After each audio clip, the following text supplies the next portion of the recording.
Bridge, we look to separate the treatment of pain from the risk of addiction. And this should save thousands of lives and disrupt some really big markets where there's been little innovation in the last 20 years. In this mission, we are tackling a key problem of the opioid crisis, namely safe pain relief. All of the strongest pain relievers we have are opioids, which carry risks of addiction and fatal overdose. 100,000 Americans died last year. About 80% of these were from opioids. And the majority of these people who died started by seeking pain relief. They weren't trying to get high, at least not originally. But they took opioids, got addicted, and then their meds let them down. To address this problem, Bridge is working with a drug called buprenorphine, which is a great drug. It's been proven to be safe and effective to treat both pain and addiction. But it has some drawbacks, and we are addressing those. The first and foremost is that because of first pass effect, buprenorphine can't be swallowed. It gets metabolized immediately. So as a result, it's given through in the lining of the mouth, the buccal mucosa, either under the tongue or on the inside of the cheek. It takes anywhere from 6 to 16 minutes to dissolve. Along the way, mouth irritation, dry mouth, sometimes even bleeding ulcers are side effects for that long delivery.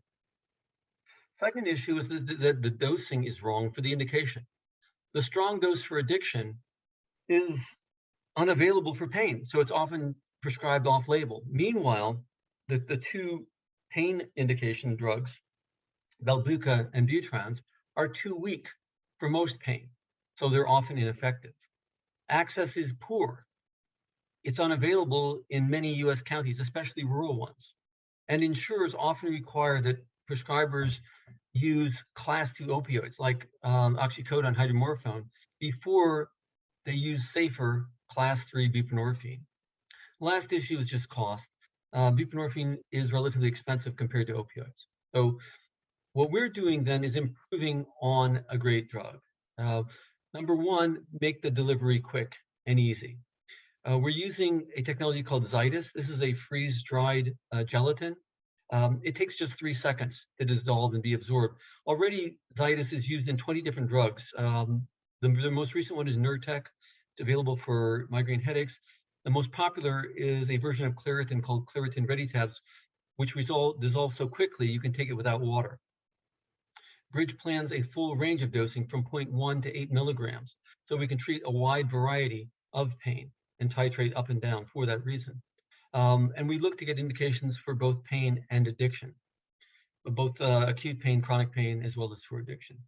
We look to make this readily available and working with a company, a specialist consultancy called Percipient, to do that, as well as a new advisor, Bob London, who has spent his career in healthcare insurance.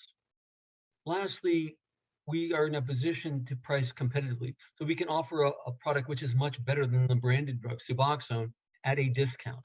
And we can do that because our unit cost, our manufactured cost of this freeze-dried tablet is about 1/6 that of the branded drug Suboxone, the Suboxone strip. So here's a quick look at our products. Bupono is for pain. It's a buprenorphine-only drug. It's a class 3-like codeine. Yet in terms of pain relief, it's about 30 times stronger than morphine. So similar to fentanyl in terms of pain relief, but without the risk of addiction or overdose. Our second pain drug, Bucam, combines buprenorphine with an anti-inflammatory drug, meloxicam, to treat two pathways of pain, both nociceptive or injury pain, as well as inflammatory pain. And our addiction drug, Bunals, dissolves rapidly. So all of the drugs are going to use that technology. With Bunals, it's the easiest one to get approved because we don't need to show safety or effectiveness. It will be a direct competitor for Suboxone. So all we need to show is delivery. And we look at the company commercializing, you'll see that we've made great strides over the years to get ready to go to market. We licensed the delivery technology in 2019. We opened our IND in 2020, did pilot studies last year. We are looking to do the definitive study of this quarter, and that should allow us to be in sales roughly a year from today. When we look at the markets, they are big. I mean, the whole pain market's huge. It's about $80 to $100 billion. We are looking at the worst type of pain called moderate to severe. It's about $10 billion in acute, $20 billion in chronic pain. In terms of the opioid addiction market, it's about $6 billion, 6 million patients. When we look at our go-to-market strategies, Bridge will be a wholesaler to clinics, hospitals, PBMs. But when we look at the product side, we're going to have two distinct strategies. We will be very low-key for addiction. And the reason for that is there is a stigma among most doctors in treating opioid use disorder. For that reason, for Bunal's, we plan to have a very distinct branding, a unique, different sales force, and even use a differently named subsidiary to make some degrees of separation between the addiction drug and the parent company, Bridge. We plan and can execute a concentrated campaign because addiction is concentrated in the eastern U.S. I mean, there's incidents throughout the country, but it's mostly follows the Appalachian Mountains from Maine down into Georgia and into Florida. Most scripts are written in clinics, and the prescription is further concentrated by certification. So by focusing on the top 100, 200 doctors, we can get a big share of this market. This is a drug that we might license. It's a big market, $6 billion, but the logical buyer is sitting on $1 billion in cash, and that's Indivior. That's the one who has the branded drug Suboxone. By contrast, we have a big splash intended for the pain market because this is a national problem. We plan a national campaign. This is where the major funding from an IPO or SPAC would be going. And in all instances, we would look to use contract for services to outsource our middle and back office function.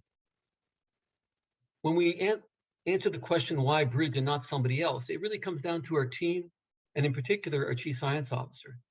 Dr. Greg Sullivan has done 170 trials for FDA approval, including virtually every single drug trial for buprenorphine. He's done 16 of them.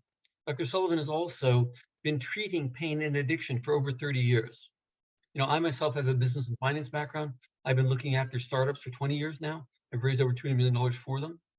While our Chief Operating Officer, Dave Bergstrom, has spent his career in pharma, and he ran the Zydus division of what was Cardinal Health and has now been spun out as Catalent, a $20 billion New York Stock Exchange company. Among our advisors, Bob Rappaport ran the FDA's division for pain and addiction drugs, while Dr. Joe Pergolesi and Jason Bailey, one of our board members, have been involved with launching pharmaceutical products. When we look at our financials, you'll see that they're quite robust. You know, we're looking at about $60 million in sales next year, growing to $750 million in 2026 in 5 years' time. But this is a tiny market share. That's 2%. We have the potential to be much bigger, you know, $4 to $14 billion or more. And we can do that through safer scheduling. Buprenorphine, as I said, is a class 3 drug like codeine, as opposed to Schedule 2 or, you know, morphine, oxycodone, hydromorphone, etc. We expect to get government guidance. And already, Health and Human Services has published a paper asking industry to bring buprenorphine product available for chronic pain, which is exactly what we're doing. So we expect Bridge to become, or our drugs to become, the standard of care. This is how we get to have multi-billion dollars in sales. So what does that mean as a company? Let's give a look at a couple of case studies. One is a company called Heron Therapeutics. Heron is also branded generics, just like we are. They have a 40% market share. They're sitting on a $1 billion market cap, but with much smaller markets. They're doing nausea, cancer after chemotherapy. So it's a pretty small market. It's still worth $1 billion. Meanwhile, Karuna Therapeutics, branded generics again, addressable market, $12 billion, 1/3 of our size.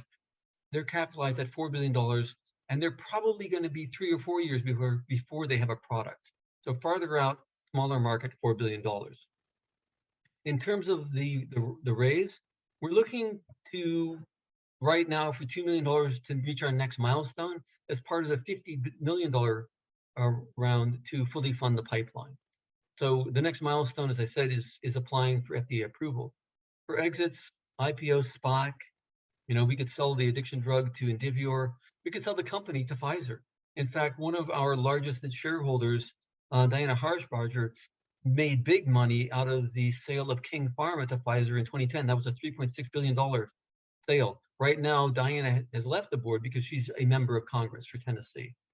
So That's a quick look. I invite your questions. Thank you so much for your presentation. I would like to give space to fellow judges, mainly Jan and Doreen, because they didn't have opportunity to ask before. Yeah, thank you so much. I believe this is one very important topic to address, the opioid crisis. I was wondering about if I would be investing in the company, what would be my return on investment over the years?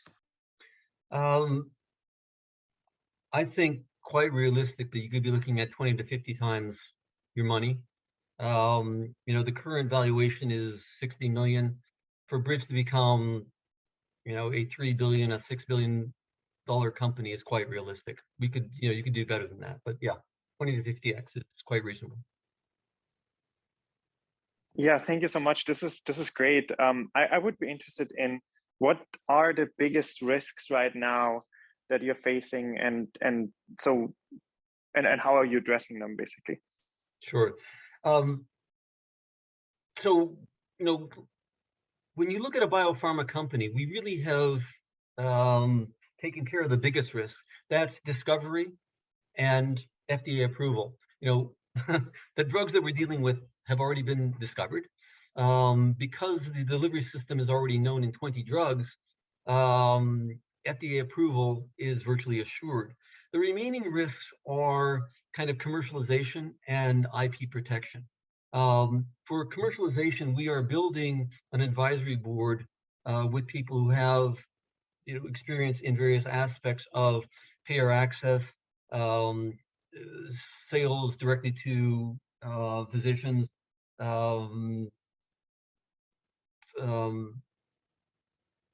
other aspects of running marketing campaigns and doing product launches. So that's one aspect. In course, not for this round, but in the next round, we will be hiring a chief commercialization offering.